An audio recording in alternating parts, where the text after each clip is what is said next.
Every time you see a photo of Dubai, the Burj Khalifa piercing through the clouds, the Palm Jumeirah glittering from space, the malls that make airports look small, there's something missing from that image, something the tourism board will never put in the brochure. The hands that built all of it, 8 million of them, from India, Bangladesh, Pakistan, Nepal, the Philippines, Ethiopia, men who left their villages with a promise and a plane ticket, arrived in one of the richest cities on earth and discovered something nobody had told them before they signed. They couldn't leave. Not without permission, not without their boss saying yes, not without a signature from the very person who owned their labor, their visa, and in many cases the seats, their passport. This is the story of the army that built Dubai, the one nobody photographs. The one nobody talks about, and the system designed to make sure they never could. Let me explain something called the kafala system, because if you've never heard of it, the next few minutes are going to fundamentally change how you see the Gulf. Kafala is Arabic for sponsorship, and on paper it sounds reasonable enough. A foreign worker comes to the UAE and a local employer sponsors their visa. Simple, clean, efficient. But here's what that word sponsor actually means in practice. It means your employer controls whether you can work, whether you can change jobs, whether you can leave the country, and in many documented cases, whether you can even hold your own passport. Under this system, the moment you land in Dubai, your entire legal existence in that country is tied to one person, one company, one sponsor. And if that sponsor decides to turn against you, you have almost nowhere to go. Human Rights Watch has documented this for decades. The system restricts job mobility, enables employers to confiscate workers' passports, and punishes workers who leave abusive situations with the risk of detention and deportation. And that last part is the most brutal detail of all. If you run from an abusive employer, your employer can report you for absconding.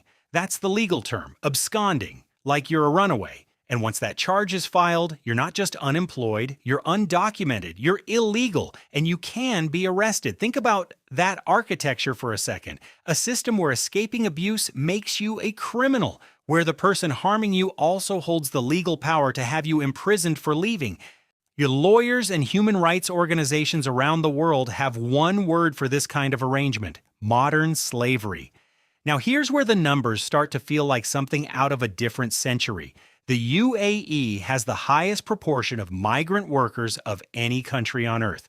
Out of roughly 10 million people living in the UAE, nearly 9 million are migrants. That's nearly 90% of the entire population. And non-citizens make up over 90% of the workforce. This is not a country with a migrant worker population. This is a country that is almost entirely made of migrant workers, with a small citizen class sitting on top of a pyramid that billions of dollars in oil wealth built and that millions of foreign hands maintain every single day. A Pakistani construction worker, a Kenyan security guard standing in 42-degree heat for 10 hours straight, a Filipina domestic worker locked inside a private home with no labor protections, no minimum wage guarantees, and no union she's legally allowed to join.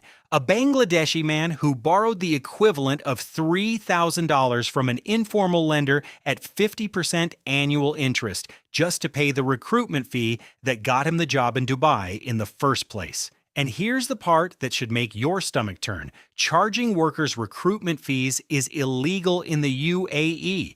The law says employers are not allowed to do it. But Human Rights Watch, the UN, the US State Department, and dozens of independent investigations have all documented the same thing. It happens constantly, it happens openly, and almost no one faces consequences for it. The law exists.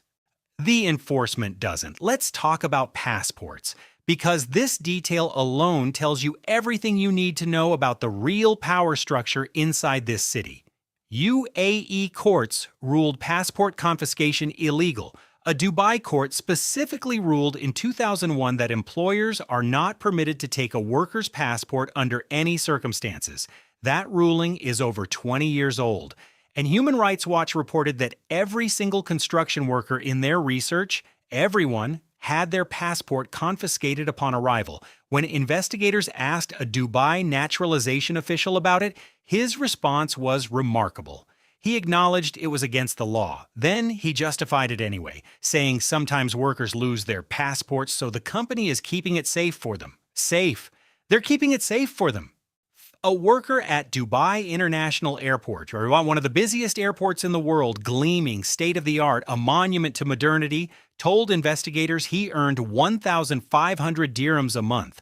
That's roughly $400. His passport had been confiscated. He was stranded. He couldn't leave, couldn't change jobs, couldn't do anything except show up, do the work, and hope his employer stayed in a good mood. And this wasn't in some dark corner of the construction industry. This was an airport employee in a collared shirt and waistcoat walking through the international terminal every day, invisible to every traveler around him.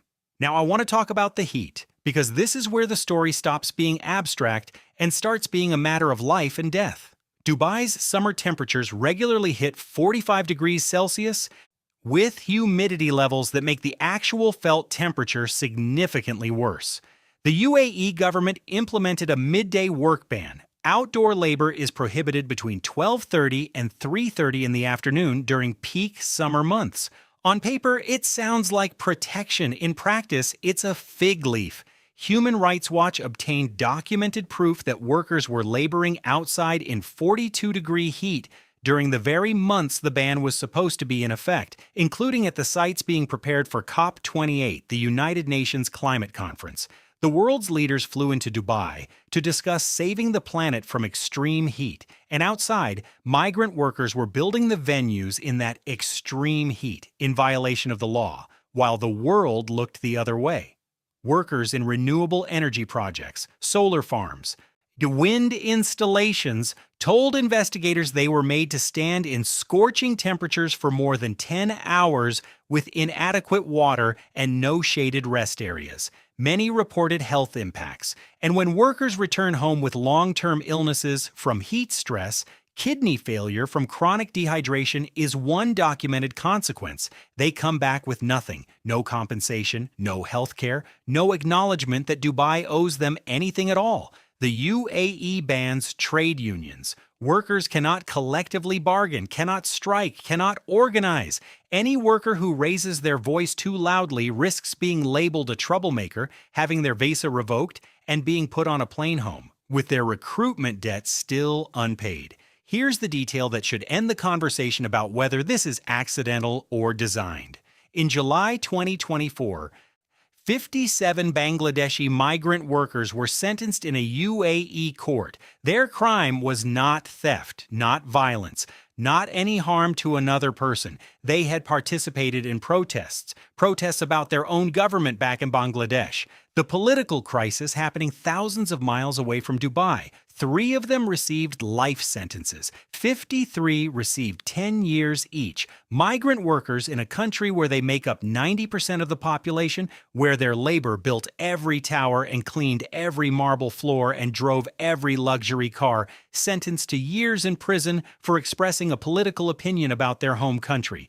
That is not a system with problems. That is a system working exactly as intended, and yet Dubai keeps winning awards. Best city for quality of life, top destination for luxury travel, most innovative urban environment.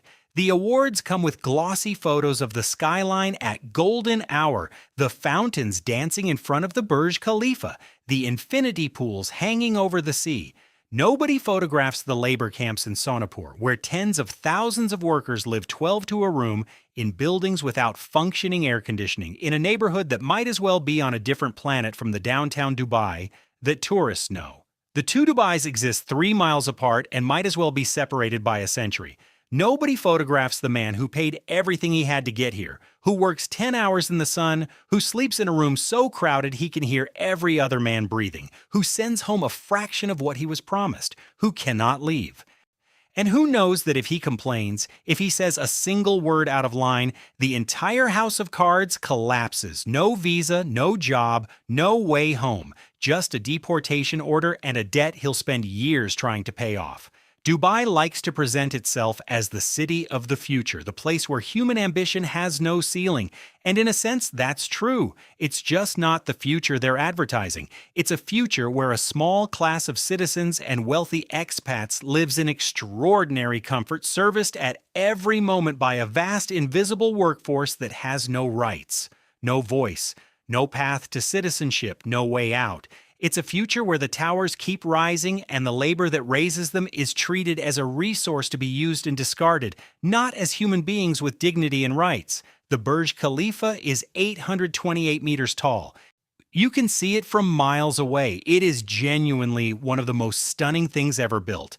But the next time you see that photograph, the one where it punctures the clouds and catches the last light of the day and looks like something from a dream, I want you to think about the hands that poured every cubic meter of concrete, the hands that installed every pane of glass at heights that would make most of us physically ill, the hands that worked through the summer heat that the rest of us would describe as unlivable. Those hands didn't get a Visa Gold card. They didn't get a tax-free salary and a rooftop pool. They got a confiscated passport, a mattress shared with 11 other men, and a debt that followed them home. That's the foundation this city is built on. And until Dubai is willing to talk about that honestly, until the world is willing to look at that image without looking away, the dream they're selling is built on something a lot darker than sand. Leave your thoughts in the comments because this one deserves a real conversation. And if you're ready to keep pulling on the thread, subscribe and hit the bell because what's coming next goes even deeper into the machine that keeps this city running. See you there.